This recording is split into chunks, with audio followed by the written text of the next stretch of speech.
Hey guys, welcome to the study with Mayank. मैं हूं आपका मयंक और आज ला रहा हूं मैं आपके लिए NCERT fine arts class 11th की पाठ्य पुस्तक भारतीय कला एवं संस्कृति से इसके MCQs। इसी क्रम में आज आपका यहां पर अध्याय 6वां है। हम लोग मंदिर स्थापत्य और मूर्तिकला कवर कर रहे थे, तो आज इसका जो है पार्ट 2 डिस्कस करेंगे। तो चलिए स्टार्ट करते हैं आज का वीडियो। देखते हैं मैं क्या क्या डिस्कस करना है। हम लोगों ने पार्ट 1 में 19 प्रश्न हल कर लिए थे, तो आज इससे आगे के प्रश्न देखेंगे। तो आज आपका 20वां प्रश्न है, बंगाल की मंदिर निर्माण शैली के संदर्भ में निम्नलिखित कथनों पर विचार कीजिए। पूछा गया है कौन सा कथन यहाँ पर सत्य है, यानी सही कौन सा है। पहला ऑप्शन है बिहार और बंगाल यानी बांग्लादेश सहित इसमें 9वीं से 12वीं शताब्दियों के बीच की अवधि में निर्मित प्रतिमाओं की शैली को सेन शैली कहा जाता है। सेकंड, 11वीं शताब्दी के मध्य भाग से 13वीं शताब्दी के मध्य भाग तक निर्मित मूर्तियों की शैली को तत्कालीन पाल शासकों के नाम पर पाल शैली कहा जाता है। थर्ड है, बर्धमान जिले में बराकट नगर के पास स्थित 9वीं शताब्दी का सिद्धेश्वर महादेव मंदिर आरंभिक पाल शैली का अच्छा उदाहरण है। अगला है, पुरुलिया जिले में कुछ मंदिर काले तथा धूसर रंग के बेसाल्ट और क्लोराइड पत्थरों से बने स्तंभों वाले हैं, जो प्रारंभिक बंगाल सल्तनत के समय के हैं। देखिए, हम लोग पहले डिस्कस कर चुके हैं, जो बंगाल शैली के मंदिर हैं उनमें सेन शासकों और पाल शासकों का प्रभुत्व देखा गया है। तो यहाँ पर अगर बात की जाए तो बिहार और बंगाल जो है इसमें 9वीं से लेकर 12वीं शताब्दी के बीच पाल शासकों का शासन रहा है, न कि सेन शासकों का। यहाँ पर पालों ने शासन किया है, तो आपका पहला वाला स्टेटमेंट गलत हो जाएगा, क्योंकि यहाँ पर लिखा हुआ है सेन शैली रही है। सेन शैली नहीं रही है, बल्कि यहाँ पर इसकी अवधि के बीच में पाल शैली रही है। पाल शासकों ने शासन किया है, तो पाल शैली रही है। वहीं सेकंड ऑप्शन है, सेकंड ऑप्शन में उसका उल्टा लिखा हुआ है। 11वीं से लेकर 13वीं सदी तक यहाँ पर आप देखेंगे सेन शासकों ने इस पर शासन किया है, पाल शासकों ने नहीं किया है। यहाँ पर किसने किया है? यहाँ पर सेन शासकों ने शासन किया है। तो उन्होंने जो मंदिर निर्माण की शैली दी है वो सेन शैली के नाम से जानी जाती है। बर्धमान जिले में जो बराकट नगर है इसके पास स्थित ये 9वीं शताब्दी का सिद्धेश्वर महादेव मंदिर है, ये आरंभिक पाल शैली का एक अच्छा उदाहरण है। तो यहाँ पर आपका थर्ड वाला ऑप्शन बिल्कुल सही है। चौथा है, देखिए पुरुलिया जिले में आपके कुछ मंदिर पाए गए हैं, तो ये मंदिर काले और धूसर रंग के बेसाल्ट और क्लोराइड पत्थरों से बने स्तंभों वाले हैं, और ये खास करके आपके प्रारंभिक बंगाल सल्तनत के समय के हैं, यानी कहने का मतलब क्या है, मुगल एरा के हैं, मुगल पीरियड के हैं। तो यहाँ पर आपका चौथा वाला ऑप्शन भी आपका बिल्कुल सही है। देखिए, यहाँ पर सेन शैली और पाल शैली तो रही है, इसके बाद के समय में जब हमारे देश में मुगल सल्तनत स्थापित हो गई है, मुगल शासन आ गया है, उसके बाद मुगल शासन ने बंगाल को भी अपने प्रभाव में ले लिया है। तो यहाँ पर हमें देखने को मिलेगा कि जो भी मंदिर बने हैं उनमें भी मुगल शैली की कुछ ना कुछ झलक हमें देखने को मिलेगी। तो यहाँ पर आपका सही वाला ऑप्शन आपका बी वाला है, केवल 3 और 4। 21वां प्रश्न है आपका, उत्तर भारत में बंगला छत के नाम से प्रसिद्ध हुई बंगाल की स्थानीय छत निर्माण की शैली के संदर्भ में निम्नलिखित कथनों पर विचार कीजिए। पूछा गया है कौन सा कथन यहाँ पर सत्य है, यानी ये कौन सा कथन यहाँ पर सत्य है। पहला है, बांस की झोपड़ियों की भांति भवनों की बक्राकार या ढलुआ छत को बंगला छत के रूप में जाना जाता है। सेकंड, बाद के इसे यानी बाद में आएगा यहाँ पर, बाद में इसे राजपूत शासकों की वास्तुकला में अपनाया गया। देखिए, बात करें बंगाली झोपड़ी की, तो बंगाली झोपड़ी जो होती है, बांग्ला छत जिसे हम बोलते हैं, तो ये बांस की बनी झोपड़ियों की भांत होती है, बक्राकार इस तरह से, ठीक है। ये ढलुआ छत होती है और इसे हम बंगला छत के नाम से जानते हैं, और उत्तर भारत में ये इस नाम से काफ़ी प्रसिद्ध भी है। तो यहाँ पर पहला वाला ऑप्शन बिल्कुल सही है। देखिए, ये बंगला छत जो है ये आपकी राजपूत शासकों की वास्तुकला में नहीं अपनाई गई है, बल्कि मुगल शासकों ने इसको अपनाया है, यानी मुगल वास्तुकला में इसको अपनाया गया है। मुगल काल की जो बिल्डिंगें हैं, कई बिल्डिंगें हैं, उन बिल्डिंगों में आपको ये बांग्ला छत देखने को मिल जाएगी। तो यहाँ पर आपका सेकंड वाला ऑप्शन गलत हो जाएगा। देखिए, ये वाला जो प्रश्न है, ये बांग्ला छत को किस पीरियड में अपनाया गया, किन शासकों ने अपनाया है, तो ये पूछा जाता है कई बार PCS में प्रश्न ये पूछा गया है। तो यहाँ पर आपका केवल पहला वाला कथन सही है, तो आंसर है आपका केवल 1। 22वां प्रश्न है अब आपका, कलिंग साम्राज्य यानी ओडिशा के विभिन्न भागों में विकसित हुई मंदिर निर्माण की वास्तुकला शैली के संदर्भ में निम्नलिखित कथनों से यहाँ पे बताना है आपको, कथनों में से कौन सा कथन जो है सही नहीं है। पहला है यहाँ पर, शिखर को देवल कहा जाता था, वे लगभग एक क्षैतिज छत जैसे होते थे जो शीर्ष पर एकदम से अंदर की तरफ मुड़ते थे। सेकंड है, इस क्षेत्र में ओडिशा शैली में मंडप को जगमोहन नाम से जाना जाता था। मुख्य मंदिर वर्गाकार होता था। ओडिशा शैली के मंदिर द्राविड़ शैली के मंदिरों के समान ही परकोटे यानी चार दीवारी से घिरे होते थे। अगला है, मंदिरों का भीतरी भाग अत्यंत उत्कीर्णित होता है, जबकि बाहरी भाग जो है आमतौर पर खाली होता है। देखिए, ओडिशा की बात करें तो ओडिशा वास्तुकला ये अपना इसका एक अलग रूप है। तो ओडिशा वास्तुकला की अगर हम देखें तो यहाँ पर शिखर को देवल या फिर इसको रेखा देवल भी कहा जाता है, यानी रेखा देवल। आप अगर यहाँ पर दूसरी वाली जो किताब है नितिन सिंघानिया वाली उसको देखेंगे तो वहाँ पर उस शिखर को रेखा देवल बताया गया है। तो देवल या रेखा देवल, ठीक है, उसमें कोई डिफरेंस नहीं है, एक ही है। तो ये जो शिखर है एकदम कैसे होते थे, एकदम क्षैतिज छत वाले होते हैं, यानी शीर्ष पर एकदम से अंदर की तरफ ये मुड़ जाते हैं। तो यहाँ पर आपका पहला वाला स्टेटमेंट यहाँ पर बिल्कुल सही है।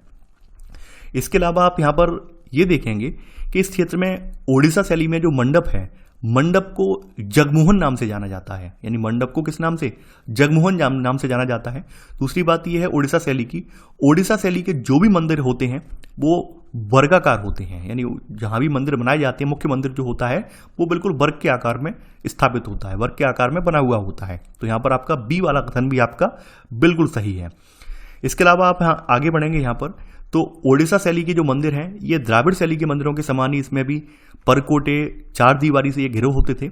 यानी कि यहाँ पर आप देखेंगे वैसे जो उत्तर भारतीय मंदिर हैं यानी खास करके नागर शैली में बने हुए मंदिर हैं तो नागर शैली के बने हुए मंदिरों में चार दीवारी नहीं पाई जाती है, और ओडिशा शैली के मंदिर जो हैं ये नागर शैली की ही एक उपशैली है। तो नागर शैली की उपशैली में ही बने हुए मंदिर हैं। हालांकि इस मंदिर में कुछ विशेषताएं जो हैं वो द्राविड़ से भी आ गई हैं, जैसे कि एक चार दीवारी का होना। तो यहाँ पर आपका सी वाला स्टेटमेंट भी यहाँ पर सही है। यहाँ पर अंतिम वाला स्टेटमेंट है, इसमें कहा गया है कि मंदिर का भीतरी भाग अत्यंत उत्कीर्णित होता है, जबकि बाहरी भाग आमतौर पर खाली होता है। देखिए ये उल्टा लिखा हुआ है। यहाँ पर आप देखेंगे कि मंदिर का जो बाहरी भाग है ये अत्यंत उत्कीर्णित होता है, यानी यहाँ पर तमाम आपकी आकृतियाँ वगैरह देखने को मिलेंगी, जबकि मंदिर का जो भीतरी भाग होता है ये आमतौर पर खाली होता है। तो यहाँ पर आपका डी वाला स्टेटमेंट गलत हो जाएगा क्योंकि ये उल्टा लिखा हुआ है। यहाँ पर पूछा गया है कौन सा सही नहीं है, तो आपका डी वाला स्टेटमेंट सही नहीं है, तो आंसर है आपका डी। 23वां प्रश्न है अब आपका, बंगाल की खाड़ी के तट पर स्थित कोणार्क के भव्य सूर्य मंदिर के संदर्भ में निम्नलिखित कथनों पर विचार कीजिए। पूछा गया है कौन सा कथन यहाँ पर सत्य है।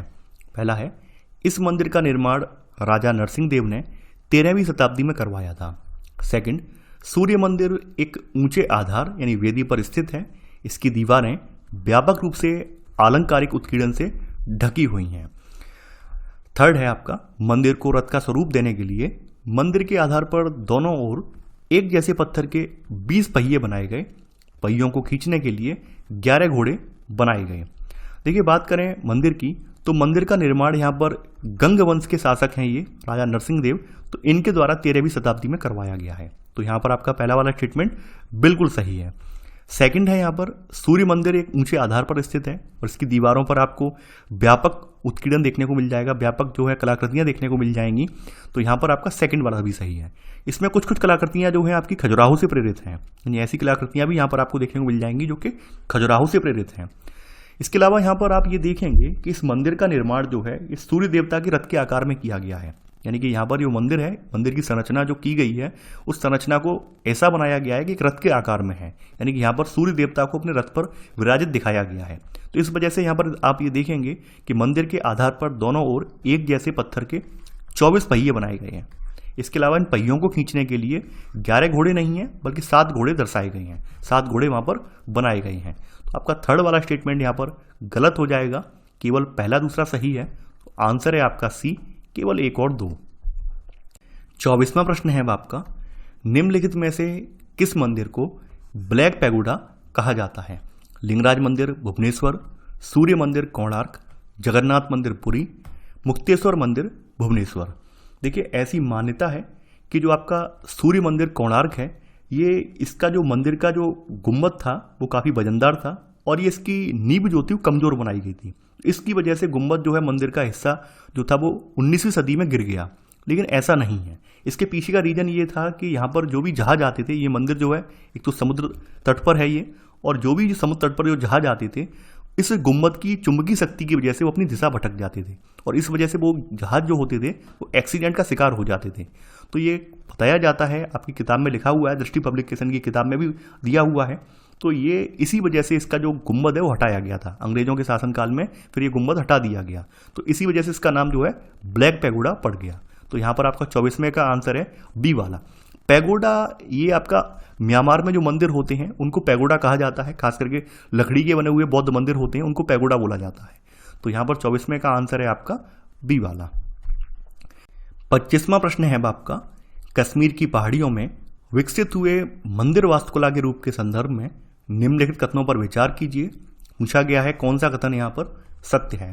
पहला है, कश्मीर का क्षेत्र गांधार कला के प्रमुख स्थलों के पास था, इसलिए 5वीं शताब्दी तक आते आते कश्मीर की कला पर गांधार शैली का प्रबल प्रभाव दृष्टिगोचर होने लगा।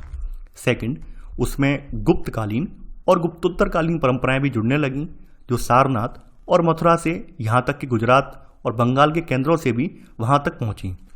थर्ड है आपका, ब्राह्मण, पंडित और बौद्ध भिक्षुकों के मैदानी क्षेत्र के धार्मिक केंद्रों के बीच अक्सर यात्रा करते रहने के फलस्वरूप जैन और हिंदू परंपराएं आपस में मिलने लगीं। चौथा है आपका, पहाड़ी क्षेत्रों में मुख्य गर्भगृह और शिखर तो रेखा प्रसाद शैली में बने होते हैं, जबकि मंदिर जो है ये काष्ठ वास्तु के एक पुराने रूप में होता है। देखिए, बात की जाए यहाँ पर कश्मीर की वास्तुकला शैली की, तो कश्मीर की वास्तुकला शैली पर गांधार कला का ज़्यादा प्रभाव पड़ा, क्योंकि ये जो कश्मीर था आपका गांधार स्थलों के पास में था। और आपको पता ही है गांधार शैली के प्रमुख स्थल कौन कौन से हैं, तक्षशिला है, पेशावर है और पश्चिमोत्तर सीमा प्रांत है। तो उनके पास होने की वजह से यहाँ की जो शैली है उसमें गांधार शैली का प्रबल प्रभाव दृष्टिगोचर होने लगा। तो यहाँ पर पहला वाला स्टेटमेंट बिल्कुल सही है। सेकंड, देखिए यहाँ पर आप ये देखेंगे कि यहाँ से तमाम लोग बाहर की ओर गए हैं और बाहर के तमाम लोग यहाँ पर घूमने भी आए हैं, तो ऐसे करके वो लोग अपने साथ गुप्तकालीन परंपराएं भी लेकर आए। तो यहाँ पर गुप्तकालीन और गुप्तोत्तरकालीन परंपराएं भी इसमें जुड़ी हैं यहाँ की वास्तुकला शैली में। तो यहाँ पर सेकंड वाला कथन भी बिल्कुल सही है।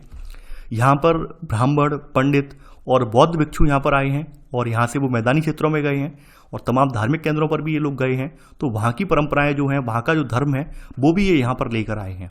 लेकिन ध्यान देने वाली बात ये है कि यहाँ पर बौद्ध और हिंदू परंपराएं देखने को मिलती हैं, ना कि जैन। तो जैन यहाँ पर नहीं है, तो यहाँ पर आपका थर्ड वाला स्टेटमेंट गलत हो जाएगा, क्योंकि यहाँ पर जैन परंपराएं नहीं है, यहाँ पर बौद्ध और हिंदू परंपराएं हमें देखने को मिलती हैं।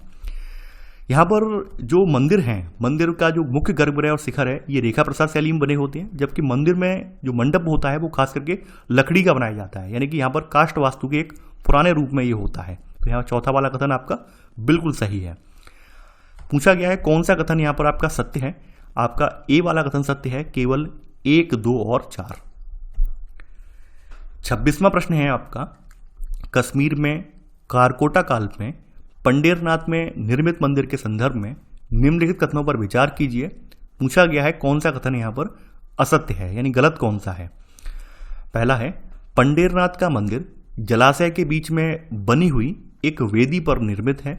सेकंड, यह मंदिर एक हिंदू देवस्थान है और संभवतः विष्णु को समर्पित है। आगे, इस मंदिर की वास्तुकला कश्मीर की वर्षों पुरानी परंपरा के अनुरूप है, जिसके अंतर्गत लकड़ी की इमारतें बनाई जाती थीं। यह मंदिर बहुत ही अधिक अलंकृत और गुप्तोत्तरकालीन प्रचुर गहरे उत्कीर्णन की सौंदर्य शैली से बहुत हटकर है। देखिए, बात करें पंडेरनाथ में जो बने हुए मंदिर हैं, तो पंडेरनाथ का जो मंदिर है ये 8वीं और 9वीं शताब्दी के बीच में बना हुआ है। यहाँ पर हम ये देखते हैं कि पंडेरनाथ का मंदिर जलाशय के बीच में एक वेदी पर यह बनाया गया है। तो यहाँ पहला वाला कथन बिल्कुल सही है। यह मंदिर अगर देखा जाए तो इसमें बौद्ध और हिंदू दोनों धर्म के अनुयायी यहाँ पर आते हैं, लेकिन संभवतः ये मंदिर जो है हिंदू देवस्थान है, यानी कि इतिहासकारों का कहना ये है कि ये एक हिंदू देवस्थान है और ये विष्णु को समर्पित नहीं है बल्कि शिव को समर्पित है। यानी यहाँ पर इस मंदिर का जो आर्किटेक्चर है, इस मंदिर की जो रूपरेखा है, देख सकते हैं अंदर, और जो मूर्तियों की स्थापना वगैरह करने का जो तरीका है, उससे ये साबित होता है कि ये मंदिर एक शिव मंदिर है। तो यहाँ पर आपका सेकंड वाला कथन गलत हो जाएगा। थर्ड है, यहाँ पर हमें देखने को मिलता है कि यहाँ पर जो कश्मीर की वास्तुकला की स्थानीय परंपरा है उनके तत्वों को भी इसमें समाहित कर लिया गया है।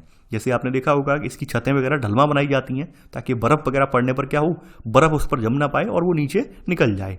तो यहाँ पर थर्ड वाला कथन भी बिल्कुल सही है कि मंदिर की वास्तुकला जो है कश्मीर की वर्षों पुरानी परंपरा के अनुरूप है, जिसके अंतर्गत लकड़ी की इमारतें यहाँ पर बनाई जाती थी। चौथा स्टेटमेंट है, यह मंदिर बहुत ही अधिक अलंकृत है। देखिए ये बहुत ज़्यादा अधिक अलंकृत नहीं है, यानी कि बहुत कम अलंकृत है। क्योंकि लकड़ी की इमारतें थी तो लकड़ी की इमारतें होने की वजह से अलंकरण यहाँ पर ज़्यादा नहीं किया गया है। तो यहाँ ये मंदिर जो है बहुत ही कम अलंकृत है। केवल आप ये देखेंगे इस मंदिर का जो गेट है, यानी खास करके यहाँ पर जो गेट है बस उसी पर सजावट देखने को मिलेगी और कहीं सजावट नहीं है। तो यह मंदिर बहुत ही कम अलंकृत है और गुप्तोत्तरकालीन जो प्रचुर गहरी उत्कीर्णन है, उत्कीर्णन की सौंदर्य शैली है, इससे बहुत हटकर भी है।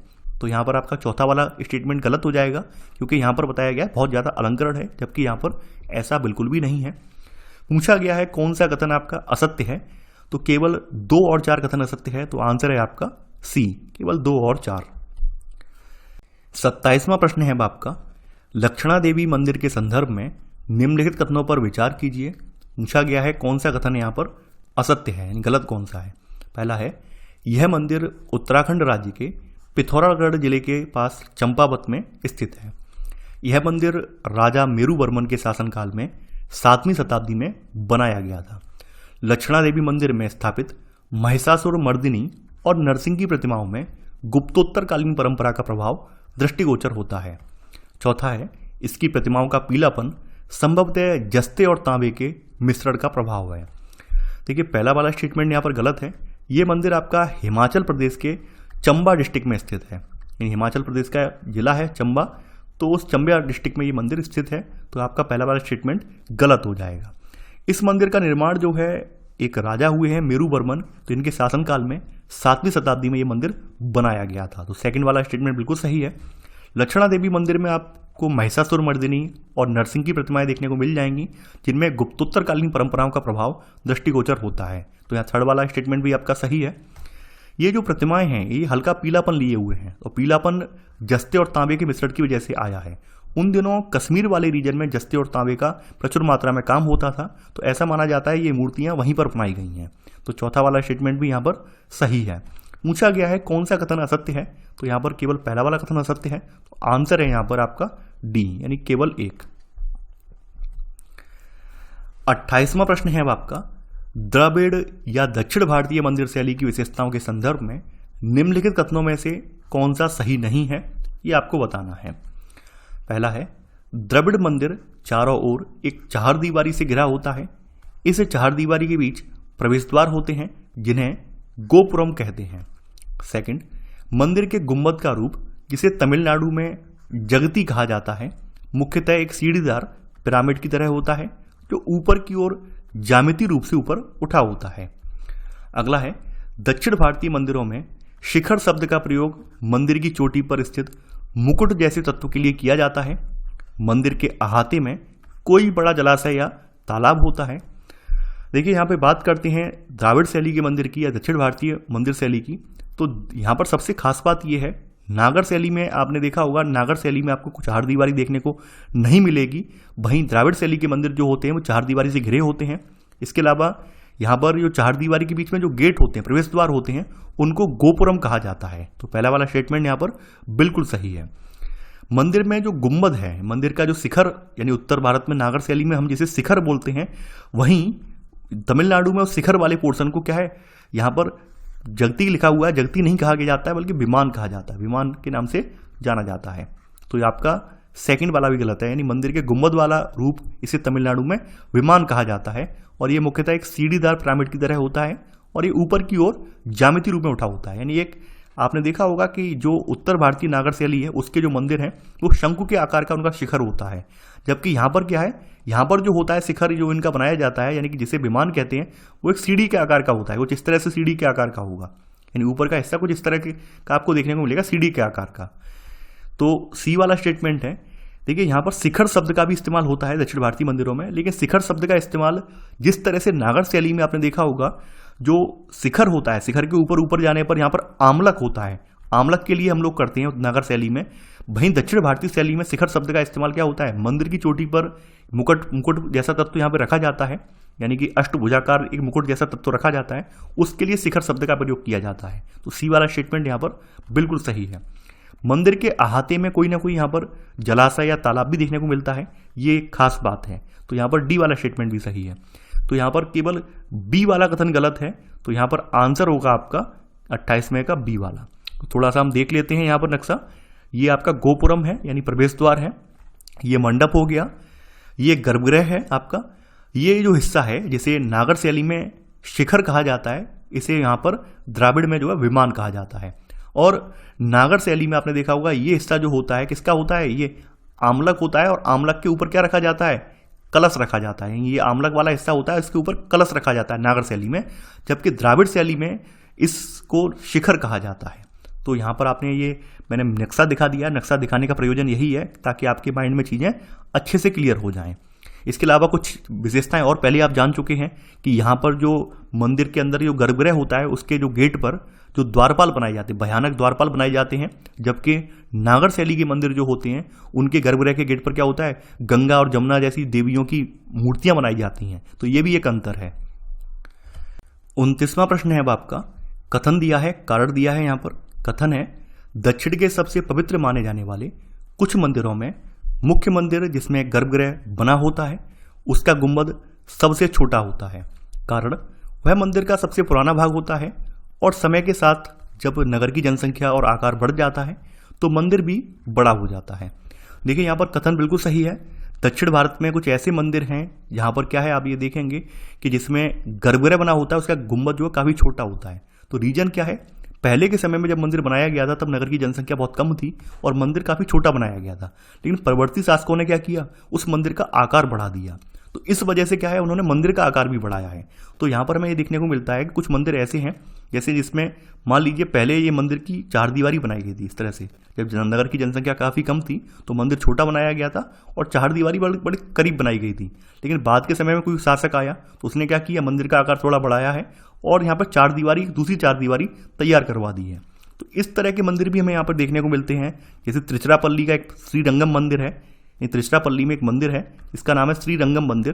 तो श्रीरंगम मंदिर में यही सिचुएशन देखने को मिलेगी, यानी कि एक गोपुरम के अंदर दूसरा गोपुरम आपको देखने को मिलेगा और जो मूल मंदिर है इसका गर्भगृह काफ़ी छोटा देखने को मिलेगा। तो ये त्रिचिरापल्ली का श्रीरंगम मंदिर है। तो यहाँ पर आपका ए वाला ऑप्शन सही है, यानी ए और आर दोनों सही हैं और आर ए का सही स्पष्टीकरण है। 30वां प्रश्न है अब आपका, निम्नलिखित नगरों में से कौन सा मंदिर नगर की श्रेणी में नहीं आता है? कांचीपुरम, वृंदावन, मदुरई, तंजावुर, तिरुवन्नमलाई, कुंभकोणम। देखिए ये वाला जो प्रश्न है आपका, ये मैंने आपका NCERT हिस्ट्री क्लास 7 की जो आपकी किताब है उससे बनाया है। आपने क्लास 7 का जो चैप्टर नंबर 6 है जो आपने पढ़ा है और जिसके नोट्स मैंने बनवाए हैं वहाँ पर भी ये जिक्र आया है मंदिर नगर कौन से हैं, तीर्थ नगर कौन से हैं। तो ये आपको आइडेंटिफाई करने में ज़्यादा दिक्कत नहीं होगी। इस तरह के प्रश्न भी पूछे जा सकते हैं एग्जाम में और पूछे गए हैं।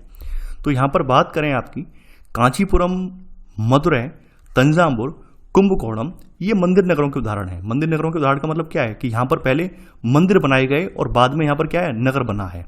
बाद में यहाँ पर जैसे मंदिर बनाया किसी राजा ने खाली स्थान पर और बाद में क्या है, मंदिर में आने जाने की वजह से यहाँ पर धीरे धीरे करके बस्ती का विकास होता गया और ऐसे करके बहुत बड़ा नगर बन गया।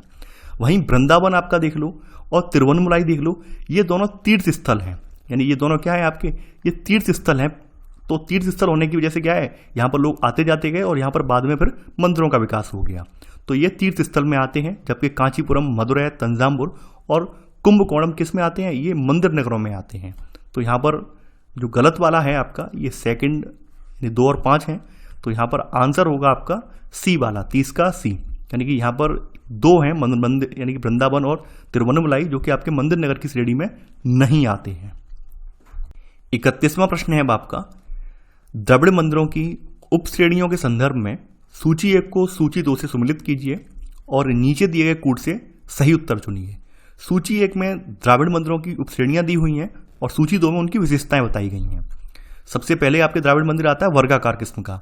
तो वर्गाकार किस्म के मंदिर की विशेषता ये होती है, कूट टाइप होता है और ये चतुरस्थ भी बोला जाता है, इसे चतुरस्थ भी कहा जाता है। वहीं अगला वाला है आपका आयताकार। आयताकार किस्म के जो मंदिर होते हैं आपके, ये आपके शाला या फिर आयतस्त्र भी बोले जाते हैं। इनकी विशेषता ये है, इनको शाला या आयतस्त्र भी कहा जाता है। अगला है आपका अंडाकार किस्म का मंदिर। तो अंडाकार वाले जो मंदिर होते हैं आपके, अंडाकार द्राविड़ शैली वाले मंदिर होते हैं, ये गजपृष्ठी मंदिर भी बोले जाते हैं, इनको गजपृष्ठी भी बोला जाता है। वहीं वृत्ताकार किस्म के जो मंदिर होते हैं, वृत्त के किस्म के, ये गोलाकार रूप में बने होते हैं। तो ये वृत्त बोले जाते हैं। अष्टास्त्र का मतलब होता है यहाँ पर 8 भुजा वाला, यानी अष्टभुजाकार मंदिर। तो द्राविड़ शैली में इनको अष्टभुजाकार बोला जाता है।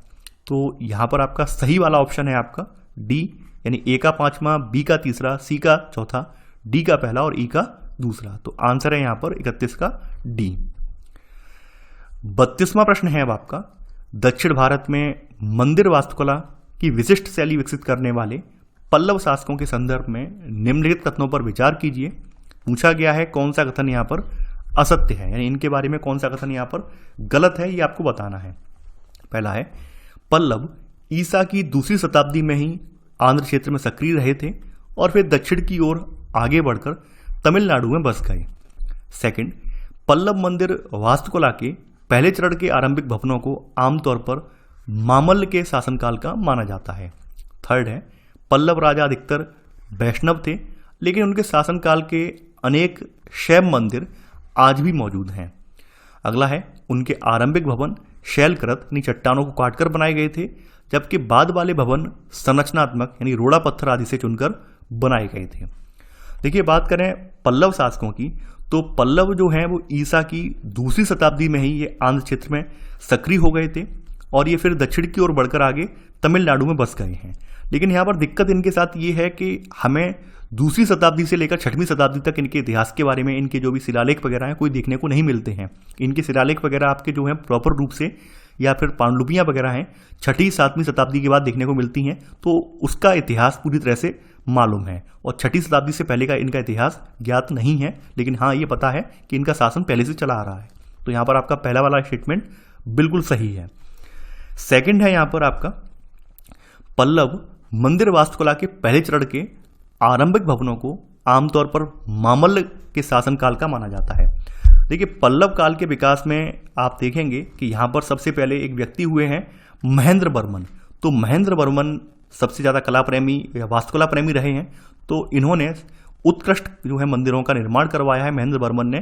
तो महेंद्र वर्मन को प्रथम माना जाता है, यानी पल्लव मंदिर वास्तुकला के पहले चरण के जो आरंभिक भवन है इनको आमतौर पर मामल्ल के शासनकाल का नहीं बल्कि महेंद्र वर्मन के शासनकाल का माना जाता है। तो आपका सेकंड वाला स्टेटमेंट गलत हो जाएगा।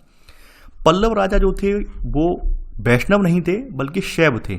शैव होने की वजह से यहाँ पर आप देखेंगे शिव मंदिर तो अधिकतर है ही हैं, लेकिन यहाँ पर विष्णु मंदिर भी आपको देखने को मिलेंगे। यानी अधिकांश मंदिर तो शैव मंदिर हैं, लेकिन कुछ विष्णु मंदिर भी देखने को मिलेंगे। और उसमें ये भी देखने को मिलेगा कि जो पल्लव राजा हैं इन्होंने बौद्धकालीन परंपरा का भी पालन किया है, यानी बौद्ध मंदिरों का जो प्रभाव है या बौद्ध जो स्तूप वगैरह बनाए गए हैं उनसे भी कुछ प्रेरणा ली है और वो तत्व भी इनके मंदिरों में देखने को मिलते हैं। यहाँ थर्ड वाला कथन गलत हो जाएगा। पल्लवों की अगर बात करें तो पल्लवों के जो आरंभिक भवन बनाए गए हैं वो शैलकृत हैं, इन चट्टानों को काटकर बनाए गए हैं। वहीं जो बाद के जो राजा हुए हैं पल्लव वंश में, तो उन राजाओं ने जो है संरचनात्मक भवन बनवाए हैं, यानी कि रोड़ा पत्थर या सीमेंट को चुनकर मंदिर बनवाए हैं। तो यहाँ चौथा वाला स्टेटमेंट बिल्कुल सही है। पूछा गया है कौन सा कथन यहाँ पर असत्य है। केवल 2 और 3 कथन असत्य है, तो आंसर है आपका बी, केवल 2 और 3। 33वां प्रश्न है अब आपका, निम्नलिखित में से किस पल्लव शासक ने महाबलीपुरम को वास्तु रूप प्रदान किया। यानी यहाँ पर कौन सा पल्लव शासक है जिसने महाबलीपुरम को वास्तु रूप प्रदान किया है या महाबलीपुरम का विकास किया है। महेंद्र वर्मन, राज सिंह, नंद वर्मन या नरसिंह वर्मन मामल्ल। देखिए, यहाँ पर आप ये देखेंगे कि नरसिंह वर्मन प्रथम, जिसे मामल्ल के नाम से भी जाना जाता है, इसने 640 ईस्वी के करीब जो है यहाँ पर ये गद्दी पर पल्लव राजगद्दी पर बैठा है। और इसके बारे में ये प्रसिद्ध है कि इसने पुलकेशिन द्वितीय को हराकर उसके हाथों अपने पिता को जो मिली हार थी, यानी महेंद्र वर्मन को जो हार मिली थी, उसका बदला लिया था। और इसने क्या किया है, महाबलीपुरम में अनेक भवनों का निर्माण करवाया है और इसी वजह से महाबलीपुरम को इसको मामल्लपुरम भी कहा जाता है। यानी इसी ने इसका विकास करवाया, तो इसी वजह से इसका नाम महाबलीपुरम और कई बार मामल्लपुरम भी इसे कहा जाता है। तो कंफ्यूज मत होना, ये महाबलीपुरम का ही दूसरा नाम है मामल्लपुरम, यानी महाबलीपुरम या फिर मामल्लपुरम। तो यहां पर आंसर है आपका 33 का डी, नरसिंह वर्मन मामल्ल। 34वां प्रश्न है अब आपका, महाबलीपुरम के तटीय मंदिर के संदर्भ में निम्नलिखित कथनों पर विचार कीजिए। पूछा गया है कौन सा कथन यहां पर सत्य है। पहला है, यह मंदिर नरसिंह वर्मन प्रथम, जिन्हें मामल्ल भी कहा जाता है, के द्वारा बनवाया गया। इस मंदिर का मुंह समुद्र की ओर करके इसे पूर्वाभिमुख बना दिया गया। मंदिर के अहाते में कई जलाशय, एक आरंभिक गोपुरम और कई अन्य प्रतिमाएं होने का साक्ष्य मिलता है। इस मंदिर में वास्तव में 3 देवालय हैं, जिनमें से 2 विष्णु के हैं और उन दोनों के बीच अनंत शयनम रूप में शिव का मंदिर है।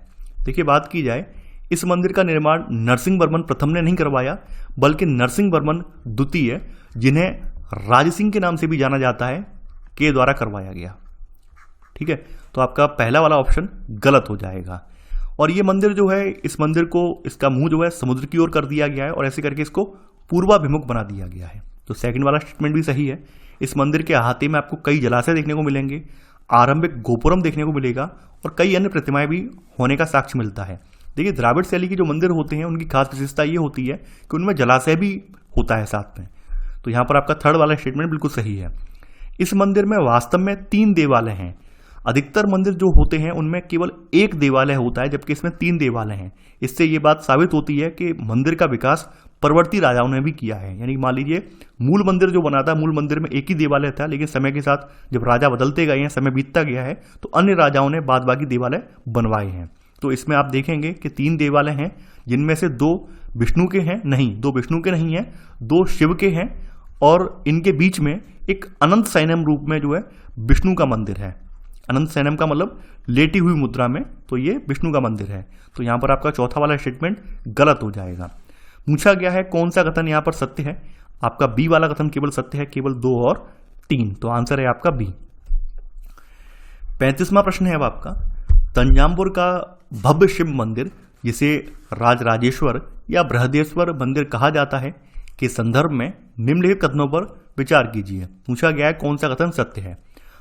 पहला है, यह समस्त भारतीय मंदिरों में सबसे बड़ा और ऊंचा है। सेकंड, इसका निर्माण कार्य 1009 ईस्वी के आसपास राजेंद्र चोल द्वारा पूरा कराया गया था।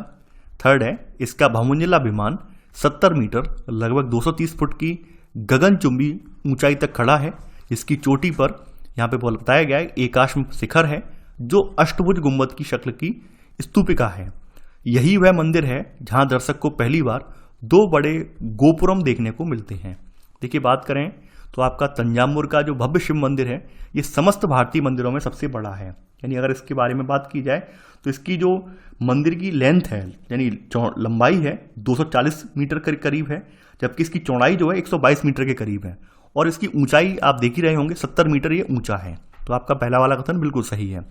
इस मंदिर का निर्माण 1009 ईस्वी में हुआ था, लेकिन राजन चोल ने नहीं करवाया था, बल्कि राजन चोल के जो पिता हैं राजराज, यानी राजन चोल के पिता का नाम है राजराज, तो राजराज के द्वारा ये मंदिर निर्मित करवाया गया है। इस वजह से इसका नाम राजराजेश्वर पड़ा है। तो आपका सेकंड वाला स्टेटमेंट गलत हो जाएगा। मंजिल जो है बहुमंजिला है, यानी कि इसका विमान जो है 70 मीटर ऊंचा है, लगभग 230 फुट ऊंचा है ये विमान, और इसकी चोटी पर एक एकाश्म शिखर रखा हुआ है, यानी एकाश्म एक अष्टभुज का आकार का पत्थर रखा हुआ है। तो ये थर्ड वाला स्टेटमेंट भी सही है। ये जो मंदिर है, आप यहाँ पर आप ये देखेंगे, इस मंदिर में आप दर्शक को पहली बार 2 बड़े जो है गोपुरम भी देखने को यहाँ पर मिलते हैं। तो यहाँ चौथा वाला स्टेटमेंट बिल्कुल सही है। तो आंसर होगा आपका केवल 1, 3 और 4, क्योंकि सेकंड वाला स्टेटमेंट गलत है। तो आंसर है आपका सी। तो ये था हमारा आज का वीडियो। देखिए, ये वीडियो भी आपका पार्ट भी पूरा नहीं है, इसके बाद भी एक पार्ट बनेगा, क्योंकि चैप्टर काफ़ी लेंदी है। तो इसके बाद आपका पार्ट सी आएगा, इसका पार्ट तीसरा वाला पार्ट आएगा। तो तब तक के लिए आप बने रहिए, जुड़े रहिए हमारे साथ, और वीडियो को लाइक शेयर करना बिल्कुल मत भूलिए। तो चलिए, आज के लिए बस इतना ही। Thanks for watching. जय हिंद।